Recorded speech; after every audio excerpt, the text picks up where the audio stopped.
A paz do Senhor, meus irmãos, seja muito bem-vindo ao Papo com Deus. Eu sou o Max e hoje eu quero guiar você por esse último estudo da série do Tabernáculo de Moisés, que tá lindo esse estudo. Muitas pessoas têm sido abençoadas através desse estudo, muitos comentários. Você fica até o final nesse vídeo. E se você gostar, entra nos comentários aqui e diz pra gente o que mais você gostou nesse estudo. Qual foi a sua experiência? Tem sido revelador para muitas pessoas. Olha, do sul, lá de baixo, até o nordeste, lá em cima, a gente tem recebido testemunhos maravilhosos, tá bom? Então o estudo hoje vai ser sobre a Arca da Aliança, sobre o propiciatório. Nós vamos falar um pouquinho da doutrina da expiação, tá bom? E nós vamos falar das funções do sacerdote na antiga aliança e na nova aliança, porque hoje você é templo do Espírito Santo e como sacerdote, como você presta um culto agradável à presença do Senhor, amém? Fica por aí que o estudo hoje vai abençoar a sua vida.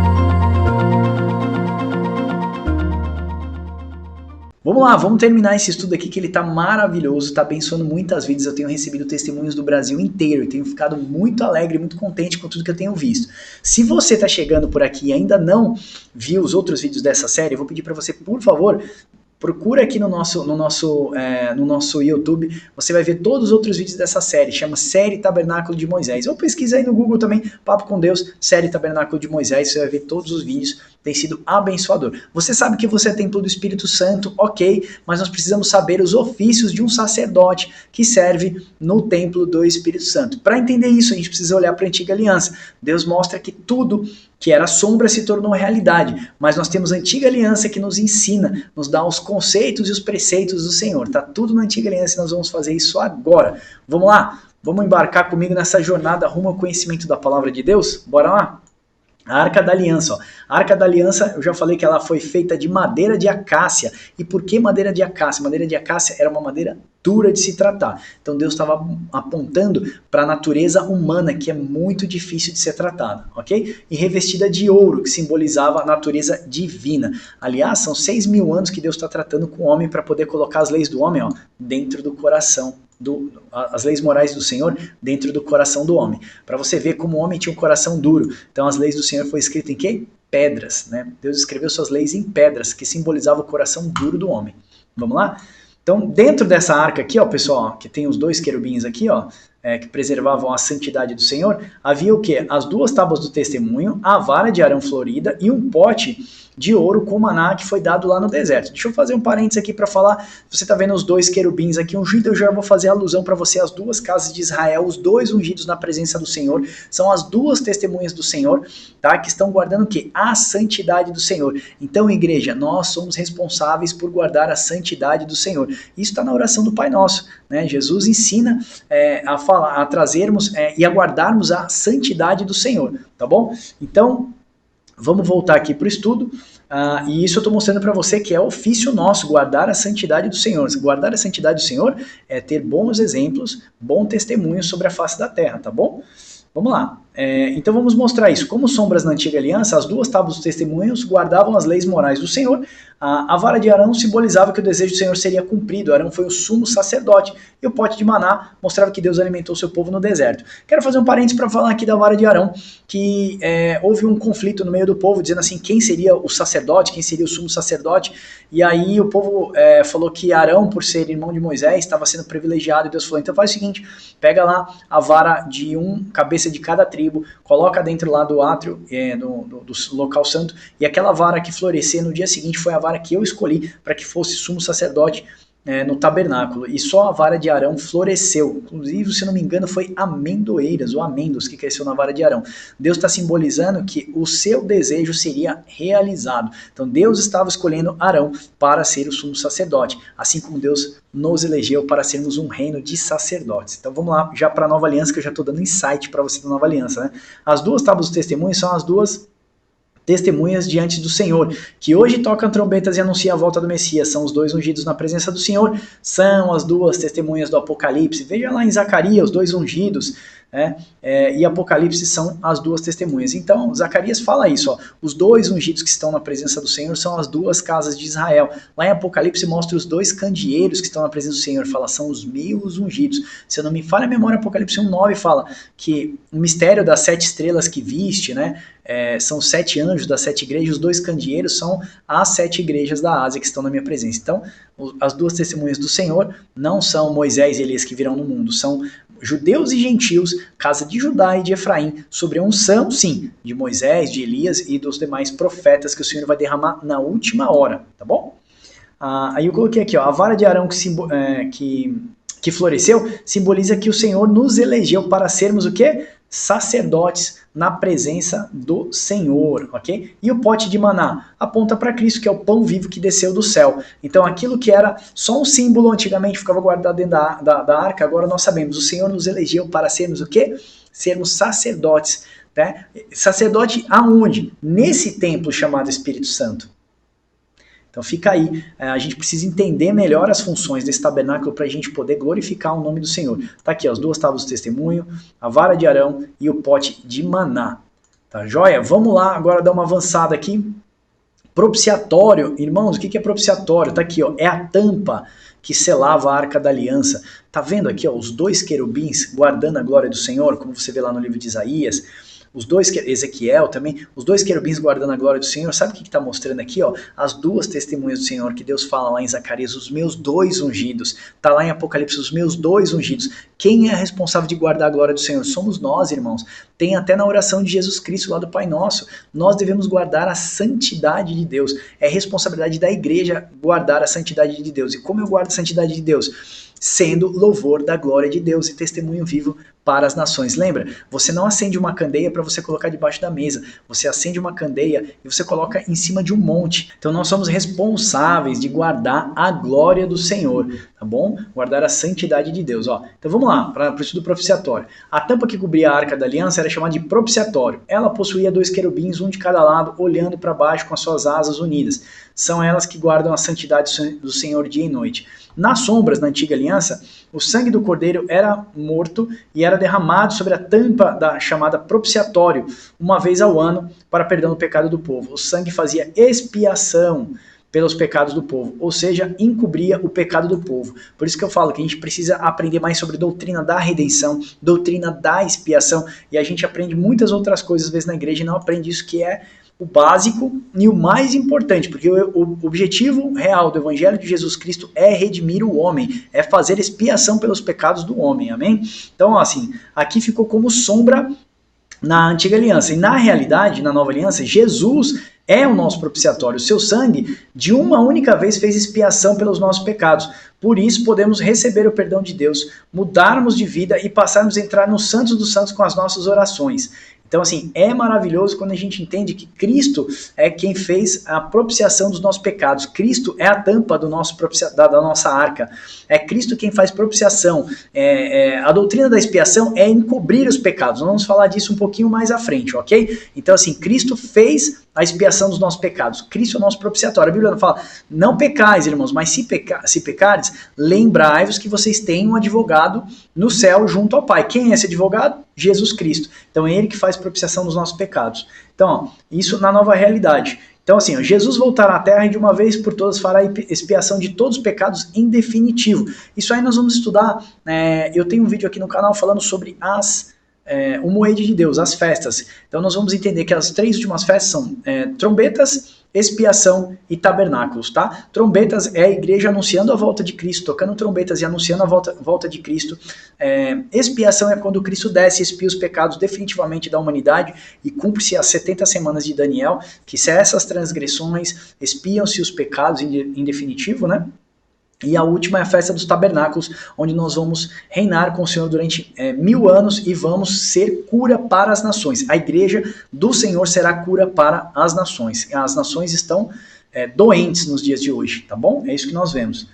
Curiosidade, eu queria passar isso aqui para você. A arca ficava no lado ocidental, lembrando que ele é o início e o fim. Então, assim, a arca ficava do outro lado do tabernáculo, no lado de cá, no início do tabernáculo ficava a primeira porta, né, que separava, e você já entrava, dava de frente com o altar de holocausto, e na outra ponta ficava a Arca da Aliança, mostrando que Jesus é o alfa e o ômega, ele é o princípio e o fim. Aliás, o tabernáculo de Moisés fala todinho ele fala de Jesus Cristo. E eu coloquei aqui, o objetivo do Evangelho de Jesus é a redenção do homem. O Evangelho de Jesus é para redimir o homem. Estávamos mortos em nossos delitos e pecados. Não é objetivo do Evangelho trazer conforto para o homem. Aprenda sobre a redenção, propiciação e expiação. O sangue de Cristo fez expiação dos nossos pecados. Ele cobriu os nossos pecados. Então esse é o objetivo do propiciatório. O propiciatório é a tampa que fecha a Arca da Aliança. Dentro da Arca da Aliança tem o quê? Tem as duas tábuas do testemunho, que são as leis morais do Senhor. Antigamente elas estavam em pedras, hoje elas estão dentro do coração do homem. Tem a vara de Arão, que é a eleição, que Deus nos elegeu para sermos sacerdotes do seu reino de sacerdotes. E tem o pote de maná, que é o Cristo. Se nós tivermos Cristo dentro do nosso coração, irmãos, nós não temos nada. Então nós vemos esses três objetos aqui da arca, ó, esses três objetos que prefiguravam materialmente, hoje eles são espirituais, estão dentro do nosso coração. As leis morais do Senhor, a vara de Arão da eleição e o pote de maná, que é Cristo dentro do coração do homem, amém? Então já entendemos que a Arca da Aliança, ela prefigurava o coração do homem. Hoje a plenitude do Senhor, o Santo dos Santos, precisa estar dentro do coração do homem. E quem guarda a santidade de Deus? Os dois ungidos do Senhor, amém? Vamos lá, vamos dar uma passadinha aqui. Eu queria mostrar esse gráfico no final, mas antes de ir para esse gráfico, eu vou voltar lá no começo, porque eu quero falar do sacerdote depois de uma visão geral. Vamos lá, o sacerdote. Então aqui eu vou falar do sumo sacerdote, mas nós vamos falar depois, logo na sequência do sacerdote, tá bom? Sumo sacerdote, a etimologia da palavra sacerdote é hiereus, tá? Sacerdote é alguém que oferece sacrifícios e em geral está ocupado com os ritos sagrados, ok? Na Antiga Aliança, como sombra, sabemos que o sacerdote na Antiga Aliança era responsável por fazer sacrifícios, ofertas de incenso, acendia o candeeiro, entre outras atividades. Mas somente o sumo sacerdote entrava no Santo dos Santos uma vez por ano para expiação dos pecados. Nós já sabemos que Cristo é o nosso sumo sacerdote. A Bíblia fala isso, que Cristo é o nosso sumo sacerdote. Só ele que pode entrar no local mais santo para fazer expiação dos pecados dos homens, ok? Cristo como sumo sacerdote, mas nós como sacerdotes. Então nós cuidamos do templo que é esse templo que Deus nos deu, que somos templo do Espírito Santo.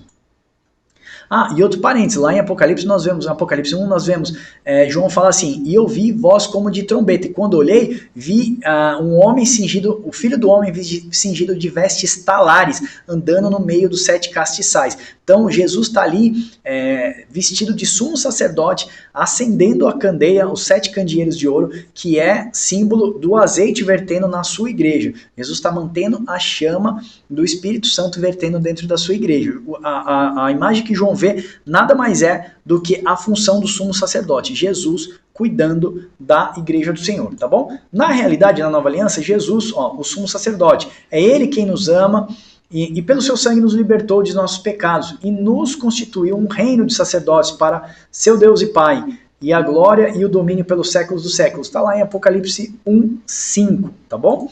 Sabemos que Deus nos chamou para sermos partes do seu reino e sermos nele sacerdotes. Hoje oferecemos sacrifícios diários ao Senhor. Vamos falar já um pouquinho do sacrifício.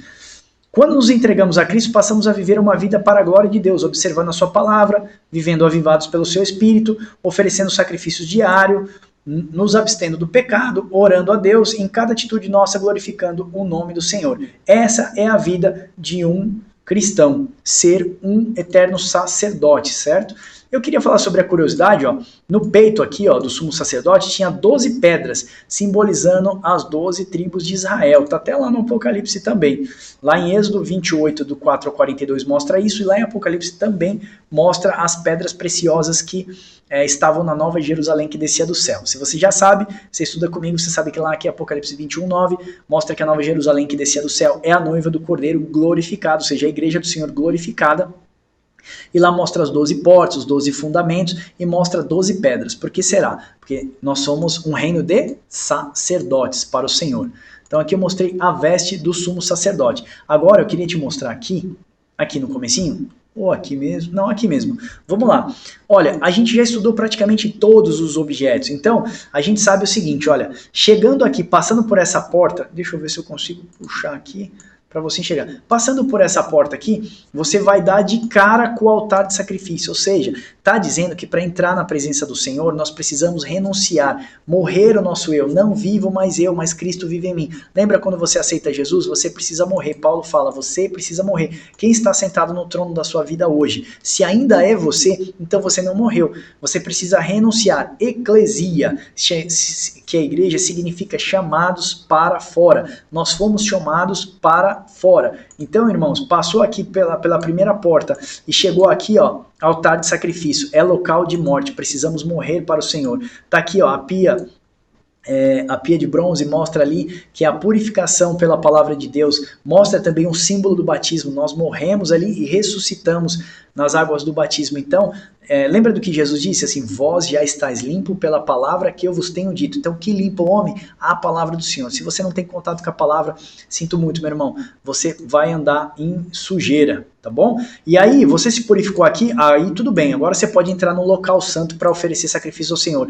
O que é isso? Então, nós morremos, nos batizamos, nos limpamos com a palavra do Senhor, agora precisamos o quê? Manter a nossa candeia acesa. E isso é símbolo do Espírito Santo. Lembra que Jesus disse assim, que não se acende uma candeia e se coloca debaixo da mesa, se acende uma candeia e coloca no monte. Então nós somos luz para as nações. Deus quer que a sua igreja, os seus 2 ungidos, seus santos, sejam luz para as nações. E aqui está mostrando a mesa com os pães da preposição, 12 pães da preposição simbolizando as 12 tribos de Israel, as 2 casas de Israel, que os pães são o quê? Asmos, então sem pecado. Acendemos a candeia, sem pecado. Olha aqui o altar de ouro, que é onde queimava-se incensos, são as orações dos santos. Nós já fizemos esse estudo, todos esses estudos nós já fizemos. Se vocês quiserem, depois eu vou deixar um card aqui para vocês clicarem e vai ter uma playlist para você assistir todos os cards, tá bom? Então, oramos ao Senhor, acendemos incensos, chamam-se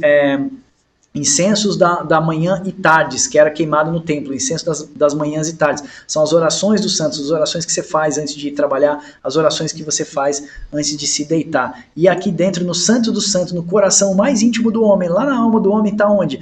A arca da aliança com as duas tábuas da lei do Senhor no coração do homem. A vara de Arão mostrando a eleição que Deus nos deu e o pote de maná mostrando que Cristo agora está dentro do coração do homem.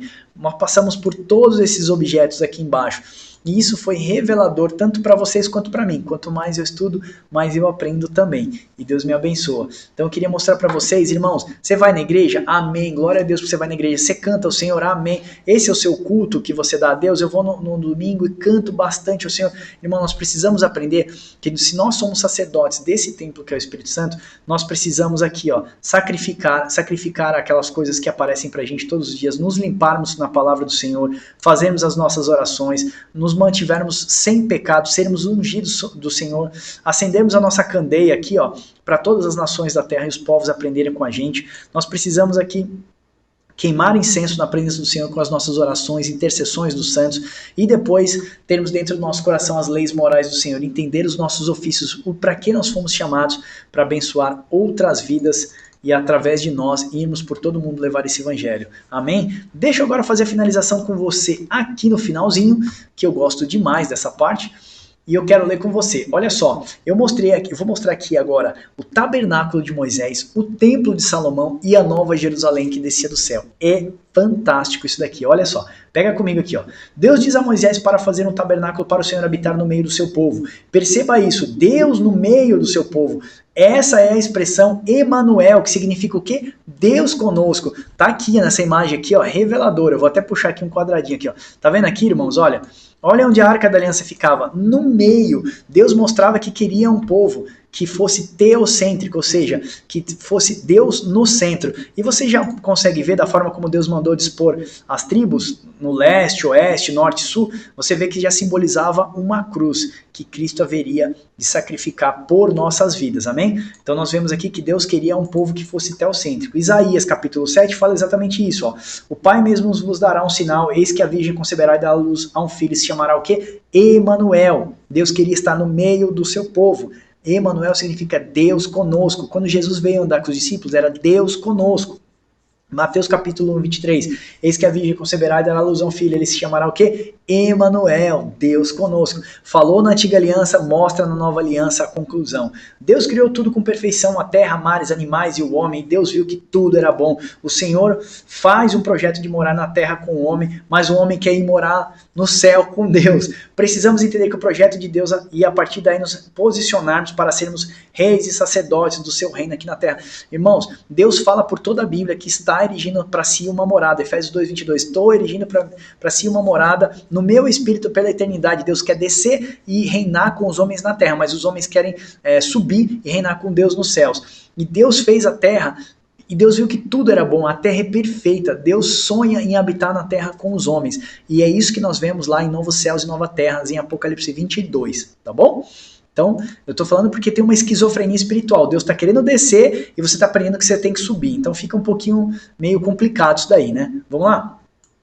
No tabernáculo de Moisés, Deus quis habitar no meio do seu povo para que seu povo de Israel fosse verdadeiramente teocêntrico. Eu acho que eu já falei sobre isso. Então vamos aqui agora no templo de Salomão. O primeiro templo de Jerusalém foi construído pelo rei Salomão, como conta em 2 Crônicas, a partir do capítulo 1. Essa construção foi destruída por Nabucodonosor no ano 586 antes de Cristo, ocasião em que o povo de Israel foi levado como prisioneiro para a Babilônia. O segundo templo começou a ser construído quando os judeus voltaram do exílio da Babilônia em 536 antes de Cristo. Essa mesma construção foi engrandecida pelo rei Herodes a partir em 19 antes de Cristo. Nos anos 70 depois de Cristo, esse segundo templo foi destruído pelo general Tito e mais tarde o general Tito toma como Império Romano. Hoje, permanecendo somente o muro desse templo chamado Muro das Lamentações, mas cujo nome correto é Muro Ocidental. Então, assim, nós sabemos do tabernáculo de Moisés, aí nós vemos que Salomão, filho de Davi, constrói um templo para ser a habitação do Senhor, ou seja, uma sombra daquilo que haveria de vir, ok? Esse templo foi destruído, por isso, irmãos, que eu particularmente não acredito que é necessária a construção do terceiro templo, para que aconteça que o abominável da desolação, que quando estiver no local santo, profanando o templo, quem lê entenda. Eu não acredito que precisa da construção do terceiro templo, porque Cristo falou assim, não restará pedra sobre pedra. Dentro desse conceito, acabou-se aqui a antiga aliança. Eu não sei se você lembra, Cristo fez essa transição de aliança, eu não lembro agora o versículo, mas está falando assim, destruam esse templo, e em 3 dias eu reconstruirei. Cristo fez a transição de aliança, acabou esse templo. Porque na minha morte e na minha ressurreição é a transição da antiga para a nova aliança. Acabou o tabernáculo, acabou o templo de Salomão. Agora nós somos templo do Espírito Santo. Então ali houve uma transição de aliança. Destruam esse templo, em 3 dias eu reconstruirei. Então assim, as pessoas estão acreditando que vão profanar o templo do Senhor, como está lá em Daniel, como está nos profetas, como está também lá em Apocalipse, né? Quem lê, entenda. A Bíblia ainda fala lá, quem lê, entenda. Quem é o templo do Senhor hoje? Aqui, irmãos, nós, a Nova Jerusalém. Deus habitará em nós, deixa eu ver aqui, para sempre. Efésios 2:22. Nele vocês estão sendo juntamente edificados para se tornarem morada de Deus por seu Espírito. Se Deus está nos edificando para sermos morada dele, assim como já somos no Espírito Santo em nós, certamente a Nova Jerusalém celestial que João viu foi uma visão espiritual incrível do que haveríamos de nos tornar a morada de Deus. Prepare-se, porque o futuro com Deus é incrível, irmãos. Olha aqui. Nós sabemos do tabernáculo, olha, estou até arrepiado, nós vimos o templo de Salomão e agora nós, a noiva do Cordeiro, seremos o que? Habitação, morada do Senhor pela eternidade, pelos séculos dos séculos. Havemos de ser aquilo que o Senhor planejou durante esses 6.000 anos de história. Vai se cumprir e nós seremos a habitação do Senhor para sempre. Esse é o desejo de Deus, eu tenho certeza, e esse é o meu desejo, meu coração queima. Com certeza Paulo viu alguma coisa grandiosa quando ele subiu ao terceiro céu, e ele fala que ele ouviu e viu coisas inefáveis que aos homens não era lícito falar. Nós vemos João com o seu Apocalipse, com a visão do Apocalipse de João, foi algo fantástico, glorioso, por isso que eu colocar assim, prepare-se, porque o futuro com Deus é incrível. Se aquilo que João viu, descendo do céu, a Nova Jerusalém, Apocalipse 21, e eu vi descer do céu, porque o anjo fala assim, o anjo que derramou a última taça fala assim, oi, João, você quer ver a noiva do Cordeiro? Ele fala, sim, eu quero ver a noiva do Cordeiro. E João foi colocado a um alto cume, e ele viu a Nova Jerusalém que descia do céu. A Nova Jerusalém que descia do céu é a noiva do Cordeiro, somos nós. cingidos agora de todo o fulgor e a glória do Senhor, revestido. Lembra do que Paulo falou? Quando se revestir de incorruptibilidade, aquilo que é corruptível, então se cumprirá aquela palavra tragada foi a morte pela vitória. Amém? Então esse é o futuro com Deus. Teremos corpos glorificados, estaremos acima de qualquer outro tipo de coisa, nunca mais pecaremos, porque a lei do Senhor estará dentro de nós e seremos vestidos de toda incorruptibilidade. Seremos cura para as nações. Você vai ver que a árvore da vida que desce do céu, as suas folhas vão servir de cura para as nações. Você, igreja, nós vamos curar as nações que estão doentes hoje com as suas imoralidades, com essas leis pecaminosas, com essa permissibilidade. Entendeu? Licença para matar, eu escrevi aqui um vídeo dizendo sobre o aborto, agora muitos países possuem licença para matar, então tudo isso vai ser extinto no milênio, porque o Senhor vai reinar no milênio, Jesus Cristo vai restaurar todas as coisas e entregar ao reino ao Pai, e viveremos com o Senhor para sempre, amém? Se você chegou até aqui, eu quero te dar parabéns, porque você conseguiu estudar conosco até aqui, foram 5 vídeos dessa série, se eu não me engano, eu acho que 5 vídeos dessa série, abençoadores, me abençoou muito, abençoou as pessoas que têm visitado aqui a minha casa. Eu agradeço a sua paciência até hoje por assistir toda essa série com a gente, realmente foi revelador, me abençoou também essa série. E agora eu quero te pedir um favor, se eu te abençoei até aqui, curte esse vídeo aqui, ó, comenta nesse vídeo aqui o que você mais gostou nessa série, o que mais te impactou nessa série. Vamos comentar para o algoritmo do YouTube melhorar. E se você chegou até aqui e eu te abençoei, me abençoa também, por favor. Curte aí a gente, se inscreve no canal, ativa o sininho para receber as notificações. Vamos levar esse conteúdo para outras pessoas. Amém? Deus abençoe você e até o próximo Papo com Deus.